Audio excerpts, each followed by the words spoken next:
Donald ট্রাম্পের প্রশাসনের নতুন শুল্ক সিদ্ধান্তে বাংলাদেশের রপ্তানি খাত আবারও বড় ধাক্কা খেতে যাচ্ছে।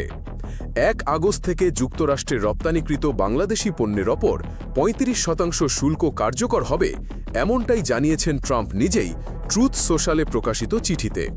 বাণিজ্য উপদেষ্টা ড ইউনুসের উদ্দেশ্যে লেখা ওই চিঠিতে ট্রাম্প অভিযোগ করেন, বাংলাদেশের ট্যারিফ ও নন ট্যারিফ নীতিমালায় দীর্ঘমেয়াদী বাণিজ্য ঘাটতির মূল কারণ। এই ঘোষণা এমন এক সময় এলো যখন বাংলাদেশি প্রতিনিধি দল শুল্ক নিয়ে আলোচনায় যুক্তরাষ্ট্রে অবস্থান করছে।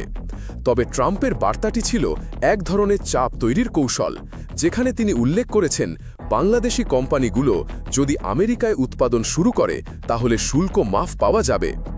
একদিকে যুক্তরাষ্ট্রের অভ্যন্তরীণ শিল্প সুরক্ষা, অন্যদিকে বাংলাদেশের রপ্তানি নির্ভর অর্থনীতি, এই দ্বন্দ্বের মধ্যে পড়ে গেছে দ্বিপক্ষীয় সম্পর্ক।